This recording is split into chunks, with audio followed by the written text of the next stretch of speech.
નમસ્કાર, આપ જોઈ રહ્યા છો ન્યૂઝ 18 ગુજરાતી। હું છું આપની સાથે પ્રીતિ। બુલેટિનની શરૂઆત કરીશું મહત્વના સમાચારથી। ગોવામાં ધાર્મિક શોભાયાત્રામાં નાસભાગ મચી છે। આ નાસભાગમાં 7 લોકોના મોત થઈ ગયા છે, 30 લોકો ઇજાગ્રસ્ત છે।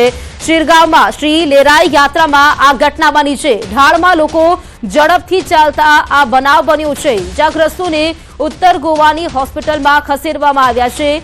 ગોવાના સીએમ પ્રમોદ સાવંતે ઘાયલોની મુલાકાત પણ લીધી છે। ઉત્તર ગોવામાં શ્રી લેરાઈ યાત્રા યોજાતી હોય છે અને આ યાત્રામાં 50,000થી વધુ લોકો ભાગ લે છે। આ અકસ્માત ત્યારે થયો જ્યારે મોટી સંખ્યામાં શ્રદ્ધાળુઓ પરંપરાગત જાત્રામાં ભાગ લેવા માટે એકઠા થયા હતા। ભારે ભીડના કારણે અંધાધૂંધી ફેલાઈ ગઈ હતી અને જેના કારણે નાસભાગ જેવી સ્થિતિ સર્જાઈ હતી। ઘાયલોમાંથી કેટલાકની હાલત ગંભીર હોવાના પણ સમાચાર સામે આવ્યા છે।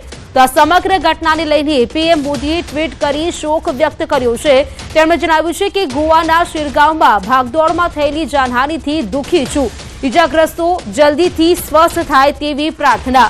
તો લેરાઈ યાત્રા શું છે તે જણાવી દઈએ। લેરાઈ દેવી એક પૂજનીય હિન્દુ દેવી છે, જેમની મુખ્યત્વે ગોવામાં ખાસ કરીને દક્ષિણ ગોવાના શિરોડાના ગામમાં તેમની પૂજા કરવામાં આવે છે। લેરાઈ દેવીને સમર્પિત મંદિર સ્થાનિક લોકો અને આજુબાજુના ક્ષેત્રોથી આવતા શ્રદ્ધાળુઓ માટે એક મહત્વપૂર્ણ આધ્યાત્મિક કેન્દ્ર છે। લેરાઈ દેવી યાત્રાને શિરગાંવ જાત્રાના નામે પણ ઓળખવામાં આવે છે।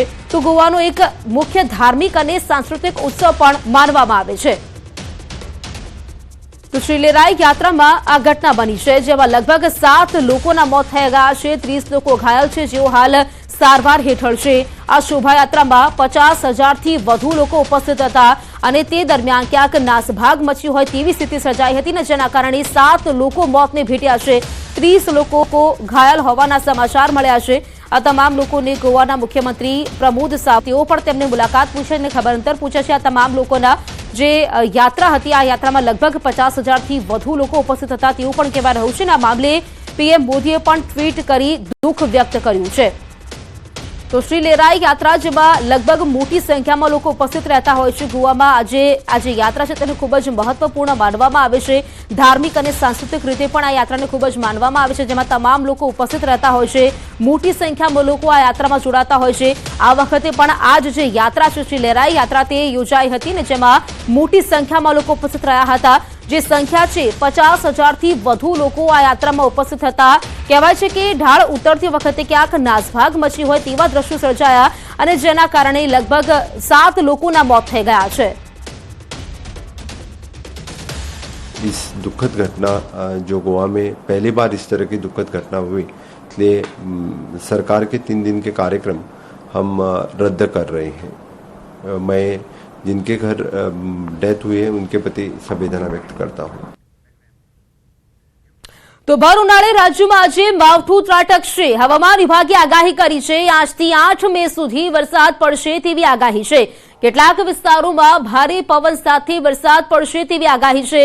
તો આજે કચ્છ, બનાસકાંઠા, સાબરકાંઠામાં પણ વરસાદ પડશે તેવી આગાહી છે। સાયક્લોનિક સર્ક્યુલેશન સક્રિય થશે, થંડરસ્ટોર્મ એક્ટિવિટી થશે, 30થી 40 કિલોમીટરની ઝડપે પવન ફૂંકાશે। અમદાવાદમાં મહત્તમ તાપમાન 44 ડિગ્રી રહેશે તેવી શક્યતાઓ છે। તો આજથી 8 મે સુધી વરસાદની આગાહી કરવામાં આવી છે। કમોસમી માવઠુંનો ખતરો ગુજરાત પર મંડરાઈ રહ્યો છે। વાત કરીએ 5 મેના કયા વરસાદની આગાહી છે। કચ્છ છે, બનાસકાંઠા, પાટણ, મહેસાણા તમામ જે જિલ્લાઓ છે ત્યાં આગાહી કરવામાં આવી છે। 6 મે પણ ક્યાંક ઉત્તર ગુજરાત છે, દક્ષિણ ગુજરાત છે, જેના અનેક જે રાજ્યો છે ત્યાં વરસાદ પડી શકે છે। સાથે જ વાત કરીએ તો 8 મેના કચ્છ, બનાસકાંઠા અને સાબરકાંઠા અહીં કમોસમી માવઠું પડી શકે છે। આજે વાત કરીએ તો દક્ષિણ ગુજરાત છે, ઉત્તર ગુજરાત છે, સૌરાષ્ટ્ર તેના કેટલાક જે જિલ્લાઓ છે ત્યાં કમોસમી માવઠું પડી શકે છે। ગુજરાતની વાત કરીએ તો આજથી 8 મે સુધી આ જે જિલ્લાઓ છે ત્યાં વરસાદ પડી શકે છે તેવી આગાહી કરવામાં આવી છે। दिवस 2 से लेकर दिवस 7 तक आइसोलेटेड पॉकेट्स में सौराष्ट्र, कच्छ और गुजरात रीजन में वर्षा की संभावना है। साथ में थंडरस्टॉर्म और लाइटनिंग की भी उम्मीद है। गस्टी में रहेंगी 30 से 40 के आसपास दिवस 2 से लेके और 4 तक। और दिवस 5 में थोड़ी इंटेंसिटी बढ़ने की उम्मीद है। दिवस 5 और 6 में जो गस्टी विंड है वो 40 से 50 किलोमीटर प्रति घंटे की रफ्तार से है। तो आइसोलेटेड पॉकेट्स में गुजरात रीजन और सौराष्ट्र कच्छ में उम्मीद है। અને હવે વાત કરીશું મૌલવીનું આતંકી કનેક્શન.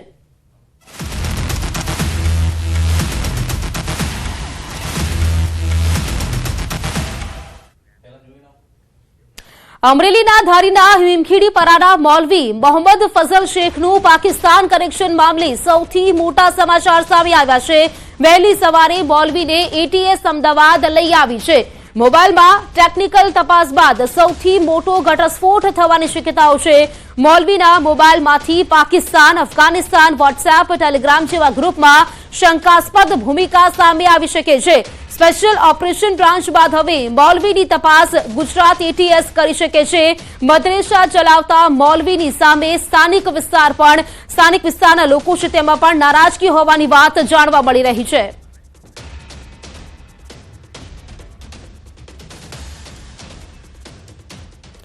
તો આ વિશે વધુ જાણકારી મેળવીશું. મારા સંવાદદાતા મૌલિક જોડાઈ ગયા છે મારી સાથે, અને સાથે જ રાજન કઢિયા પણ જોડાઈ ગયા છે. મૌલિક, સૌથી પહેલા આપની પાસે આવવા માંગી છે, ગઈકાલે જે મૌલવીની અટકાયત કરવામાં આવી, પૂછપરછમાં કેટલાક ખુલાસા થઈ શકે છે. આજે વહેલી સવારે ગુજરાત એટીએસ ખાતે લેવામાં આવ્યું છે. વધુ આ મામલે અપડેટ શું મળી છે?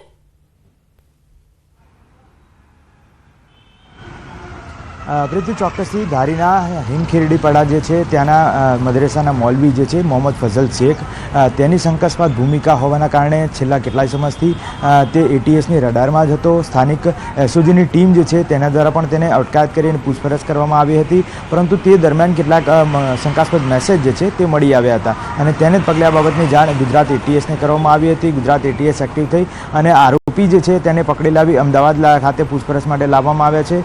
મહત્વનું છે કે તેની અંદર જે શંકાસ્પદ મેસેજ અને ટેલિગ્રામ, વોટ્સએપ જેવા ગ્રુપ જે છે તેમાં કેટલાક પાકિસ્તાન નામના શબ્દો જે છે તે મળી આવ્યા હતા અને તેને જ પગલે હવે તેનો મોબાઈલ છે તે કબજે કરવામાં આવ્યો છે. તેનું એનાલિસિસ કરવામાં આવી રહ્યું છે. મહત્વનું છે કે આગામી દિવસમાં તેની પણ પૂછપરછ કરવામાં આવશે. કાયદેસરની ધરપકડ કર્યા બાદ તેના વધુ રિમાન્ડ માંગવામાં આવશે.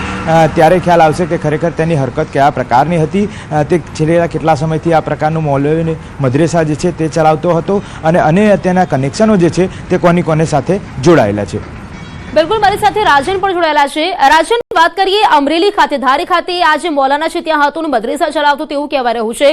ગઈકાલે જે તપાસ કરવામાં આવી છે તે તપાસ દરમિયાન કંઈક નવું સામે આવ્યું છે. આ બાબલે તે કેટલા સમયથી ત્યાં હતો, તેની સાથે કેટલા લોકો જોડાયેલા હતા, તે મામલે કોઈ માહિતી છે? બિલકુલ, હજુ સુધી આ મામલે કોઈ માહિતી આવી નથી, પરંતુ સૌથી મોટા સમાચાર એ છે કે આજે વહેલી સવારે અમરેલી એસઓજીની ટીમ જે છે જે મૌલવી છે તેમને લઈ અને એટીએસ ને સોંપવા માટે નીકળી ગઈ છે.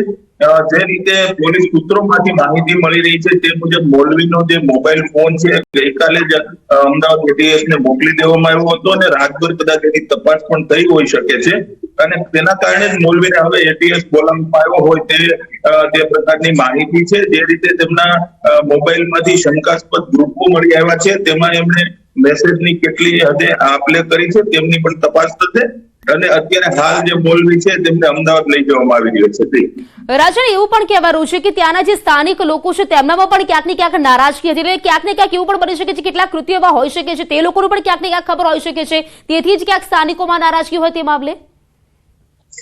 બિલકુલ, જે રીતે સ્થાનિક લોકોમાંથી જાણવા મળી રહ્યું છે કે આ મૌલાના છે તેમની ભૂમિકા શંકાસ્પદ હતી, તેમની રહેણી કેણી પણ શંકાસ્પદ હોવાની કેટલાક લોકોએ જણાવ્યું છે, પરંતુ આ સમગ્ર મામલો છે હવે તપાસનો વિષય છે અને જે રીતે તેમની પાસેથી કોઈ પ્રોપર પુરાવા નથી મળ્યા તે સૌથી મોટી વાત છે. તેમના માત્ર એક આધાર કાર્ડ સિવાયના કોઈ અન્ય ઠોસ પુરાવાઓ હજુ સુધી પોલીસને મળ્યા નથી. તે અંગે પણ તપાસ થઈ રહી છે. તેમનું જે આ મદ્રેસા છે એ કાયદેસર જમીન પર છે કે ગેરકાયદેસર છે તેની પણ તપાસ થઈ રહી છે, પરંતુ અત્યારે હાલ સૌથી મોટી વાત એ છે કે પાકિસ્તાન અને અફઘાનિસ્તાન જેવા વોટ્સએપ અને ટેલિગ્રામના ગ્રુપમાં વ્યક્તિ જોડાયેલો હોય. સૌથી મહત્વની વાત એ છે કે તેમણે આ ગ્રુપમાં શું મેસેજની આપ-લે કરી છે, કોઈ કોડવર્ડ ભાષામાં તેમણે વાત કરી છે કે કેમ, આ અંગે અત્યારે હાલ તપાસ થઈ રહી છે. મૌલિક, અહીં સવાલ એ પણ થઈ રહ્યો છે જે પ્રકારે આ જે ગ્રુપ સામે આવ્યા, ક્યાંક ને ક્યાંક એવું પણ સામે કે શંકાસ્પદ ભૂમિકા આ વ્યક્તિની બની શકે છે. અહીં સવાલ એ ઉઠી રહ્યા છે કે લગભગ કેટલા સમયથી આ પ્રકારે તેને ચાલતું હશે ગ્રુપ ને કેટલાક લોકો સંડોવાયેલા પણ હોઈ શકે છે.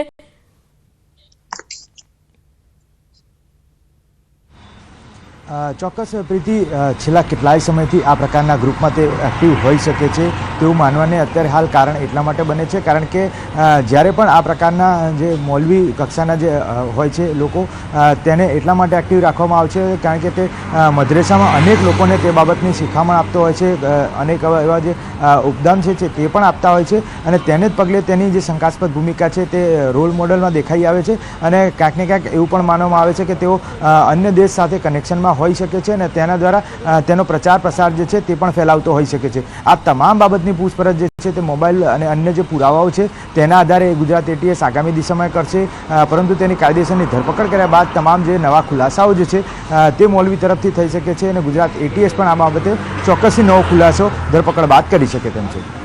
રાજન, વાત કરી મદ્રેસાને લઈને પણ લગભગ તે મામલે સવાલ ઉઠી રહ્યા છે કે કેટલા સમયથી આ મદ્રેસા તેની ચાલતી હતી, કેટલા લોકો તેમાં જોડાયેલા હતા, તે મામલે કોઈ જાણકારી મળી છે? અત્યારે હાલ એ સમગ્ર મામલો છે પોલીસ તપાસ કરી રહી છે. આ બાબતની ચોક્કસ વિગતો હજુ પોલીસે બહાર નથી આપી, પરંતુ સમગ્ર મામલાની તપાસ ચાલી રહી છે. પરંતુ હું આપને જણાવું કે અત્યારે સૌથી મોટી વાત એ છે કે જે રીતે ભૂમિકા આમની શંકાસ્પદ દેખાઈ રહી છે, ખાસ તો તેમનો મોબાઈલ છે તે સૌથી મોટા ઘટસ્ફોટ કરે તે પ્રકારની માહિતી મળી રહી છે અને એટીએસ દ્વારા ટેકનિકલ ટીમ દ્વારા આ મોબાઈલની તપાસ પણ થઈ રહી છે અને ત્યારબાદ મદ્રેસા વિશેની પણ જે તપાસ છે સ્થાનિક પોલીસ કરશે.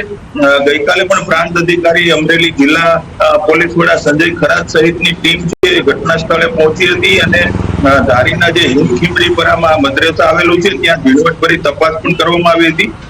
કેટલીક વસ્તુઓ તપાસમાં બહાર આવી પણ હોઈ શકે છે, પરંતુ હજુ સુધી પોલીસે આ સમગ્ર માહિતી બહાર આવવા નથી દીધી અને તે ઝીણવટભરની તપાસ કરી અને કોઈ ચૂક ન રહે તે પ્રકારની તપાસ અત્યારે હાલ ચાલી રહી છે. મૌલિકા, ગ્રુપ મામલે મારે આપની પાસે પૂછવું છે. જે ગ્રુપ ચલાવતા હતા અફઘાનિસ્તાન પાકિસ્તાનનું જે નામ પણ ક્યાંક ને ક્યાંક આ ગ્રુપમાં બોલવામાં આવતું હતું, અહીં વાત એ કરીએ કે ફક્ત જે વાત કરીએ અમરેલી જિલ્લામાંથી અહીં આ મૌલાના સામે આવ્યા છે, બની શકે એવા ઘણા જિલ્લાઓમાં પણ ક્યાંક મૌલાના હોય, તમામ જગ્યા પર તે લોકો માહિતી એકઠી કરતા હોય. મૌલિક,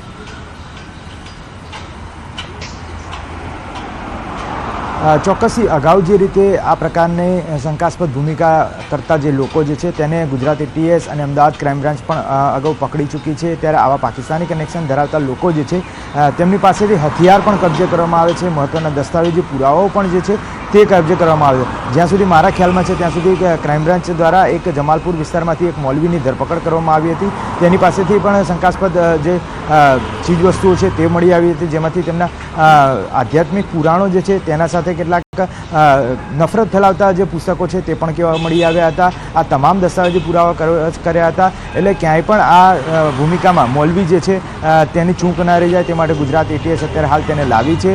મહત્વનું વાત છે કે ત્યાં ધારીમાં જે પ્રકારે તપાસ કરી ત્યાંથી કેવા પ્રકારના પુરાવાઓ તેઓ એકત્રિત કર્યા છે, તેમના મોબાઈલ જે છે તે એફએસએલમાં આપવાથી કયા પ્રકારના પુરાવાઓ તેઓ સામેલ કરી શકે તેમ છે, સાથે સાથે તેમના આંતરરાષ્ટ્રીય કનેક્શનો છે કે કેમ, તેમને લોકલ લેવલે તેમને કેવા પ્રકારની જવાબદારી સોંપવામાં આવી હતી, આ સાથે કયા કયા લોકો સાથે તેઓ સંપર્કમાં હતો ને છેલ્લા કેટલાય સમયથી આ પ્રકારે સંપર્કમાં રહી અને કેવા પ્રકારની નફરતના પુસ્તકો સાથે સાથે કેવા મેસેજો છે, તેમના સંપર્કો ક્યાં સુધી હતા, આ તમામ બાબતની પૂછપરછ કરવી એટીએસને હવે જરૂરી બની રહે છે અને તેને જ પગલે પોલીસ હવે આગામી દિશામાં એ બાબતે તપાસ પણ કરશે. મહત્વના પુરાવાઓ જે છે તે એકત્રિત કરવાનું કામ કરશે, સાંયોગિક પુરાવાઓ છે તે એકત્રિત કરવાનું કામ જે છે તે ગુજરાત એટીએસ આગામી સમયમાં કરશે. બિલકુલ. મૌલિક અને રાજન, આપ બંનેનો આભાર જોડાવા માટે, જાણકારી આપવા માટે. તો આ મૌલવીનું આતંકી કનેક્શન હોઈ શકે છે. ગઈકાલની જે પ્રકારે વાત કરી તો તેની અટકાયત કરવામાં આવી હતી, તમામ જે તેની પૂછપરછ કરવામાં આવી, ત્યારબાદ તેને ગુજરાત એટીએસ લઈને આવી છે. અને સાથે જ વાત કરીએ તો અમરેલીમાં મૌલાનાના પાકિસ્તાન કનેક્શનના મામલે ધારી પોલીસ સ્ટેશનમાં જાણવા જોગ ફરિયાદ દાખલ થઈ છે. મૌલાનાની શંકાસ્પદ ગતિવિધિ અંગે પોલીસે તપાસ પણ શરૂ કરી છે.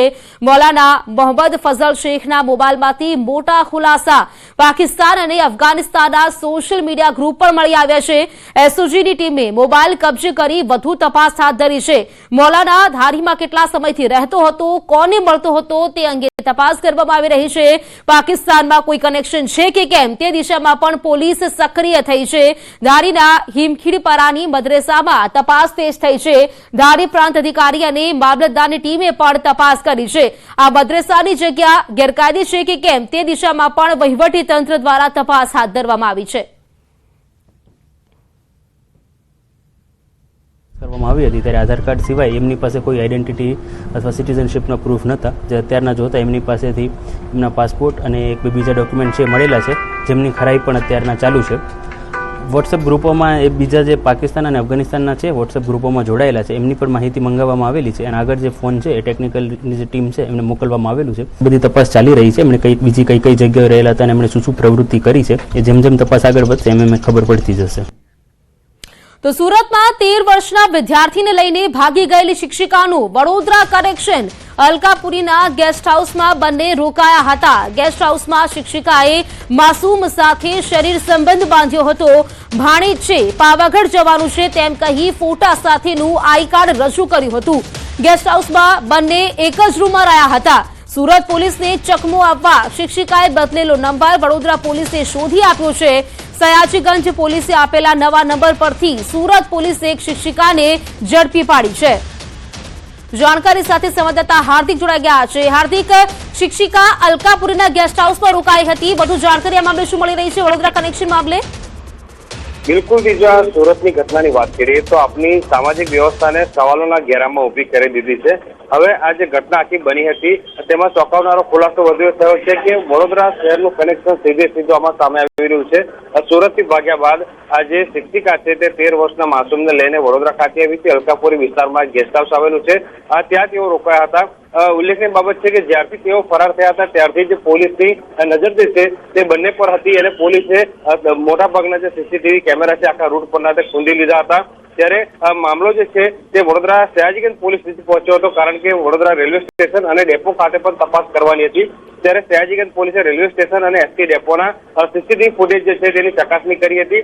તો એસટી ડેપો તરફના જે સીસીટીવી ફૂટેજ છે તેમાંથી આ શિક્ષિકાને 13 વર્ષનો જે વિદ્યાર્થી છે તેઓ ત્યાંથી પસાર થતા જણાઈ આવ્યા હતા, જેથી પોલીસે તે દિશામાં તપાસ હાથ ધરી હતી. જ્યારે પોલીસ ત્યાં પહોંચી ત્યારે તેઓ ગેસ્ટ હાઉસ છોડીને નીકળી ગયા હતા, પરંતુ રજીસ્ટરમાં જે નવો નંબર ત્યાં નોંધાવેલો હતો એ નવો નંબર જે છે સયાજીગંજ પોલીસે સુરત પોલીસને આપ્યો હતો અને ત્યારબાદ સુરત પોલીસે નંબર ટ્રેસ કર્યો હતો અને ત્યારબાદ આજે શિક્ષિકા અને વિદ્યાર્થી જે છે તેમને પકડવામાં મોટી સફળતા જે છે તે સુરત પોલીસને મળી હતી. અને કીધું પ્રમાણે કે આઈ કાર્ડ જે છે તે રજૂ કરવામાં આવ્યું હતું અને પોતાનું ભાણેજ હોવાનું બહાનું જે છે તે શિક્ષિકાએ બતાવ્યું હતું. બંને એક જ રૂમમાં રોકાયા હતા અને ત્યારબાદ તેમને શરીર સંબંધ બાંધ્યો હતો. ત્યારે હવે સમગ્ર મામલે જે સુરત પોલીસ છે તેમના દ્વારા વધુ તપાસ જે છે તે હાથ ધરવામાં આવી રહી છે. જી હાર્દિક, આભાર આપનો જાણકારી આપવા માટે. જામનગરમાં સફાઈ કામદારને ઝેરી ગેસની અસર થઈ છે. દરેડ ફેઝ 2માં કારખાનામાં ગેસ ગળતરની ઘટના બની. સેફટી ટેન્ક સાફ કરવા ગયેલ સફાઈ કામદારને ઝેરી ગેસની અસર થઈ છે. કારખાનામાં સેફટી ટેન્ક સાફ કરવા શનિ વાઘેલા, શૈલેષ વાઘેલા, હરસુખ કબીરા અને કલ્પેશ મકવાણા તેમ 4 સફાઈ કામદાર કામ કરવા ગયા હતા, જેમાં શનિ વાઘેલાને સેફટી ટેન્કના ગેસની અસર થતા તે ત્યાં જ ઢળી પડ્યા. ગેસની અસર થતા સફાઈ કામદારને સારવાર માટે જીજી હોસ્પિટલમાં ખસેડવામાં આવ્યા છે. તો સફાઈ કામદારને ગેસ ગળતર થયું છે. જાણકારી સાથે સંવાદદાતા કિંજલ જોડાઈ ગયા છે. કિંજલ, સફાઈ કામદારને ગેસ ગળતરની અસર થઈ છે તે હાલ સારવાર હેઠળ છે, વધુ જાણકારી શું? બિલકુલ પ્રીતિ, જે પ્રકારે વાત કરવામાં આવી, જામનગરના દરેડ જીઆઈડીસી ફેઝ 2 વિસ્તારમાં એક ખાનગી કારખાનામાં જે ગેસ ગળતરની ઘટના છે તે સામે આવી છે. જે સફાઈ કામદારો છે તેને સેફટી સાફ કરવા ઉતાર્યા હતા. જે પ્રકારે સમગ્ર ઘટના સામે આવી હતી, મોડી રાત્રે સની વાઘેલા નામનો જે યુવક છે, આ સફાઈ કામદાર છે તે ઉતર્યો હતો ને ત્યાં જ ઢળી પડ્યો હતો. તેમની સાથે અન્ય 3 લોકો પણ હતા, જેમાં શૈલેષ વાઘેલા, હસમુખ કબીરા અને કલ્પેશ મકવાણા. આ 4 લોકોને ગેસ ગળતરની અસર થઈ હતી, પરંતુ જે પ્રકારે ગેસ ગળતરની અસર છે તે વધુ સનીને થઈ હતી. ત્યારે આ સની હાલ પણ હોસ્પિટલમાં સારવાર હેઠળ છે, તેમની હાલત પણ નાજુક જણાવાઈ રહી હતી. જે પ્રકારે સફાઈ કામદારોને આ ગેસ ગળતરની અસર થઈ હતી તેને લઈને સફાઈ કર્મચારી યુનિયનના જે હોદ્દેદારો છે એ પણ દોડી ગયા. જી કિંજલ, આભાર આપનો જાણકારી આપવા માટે.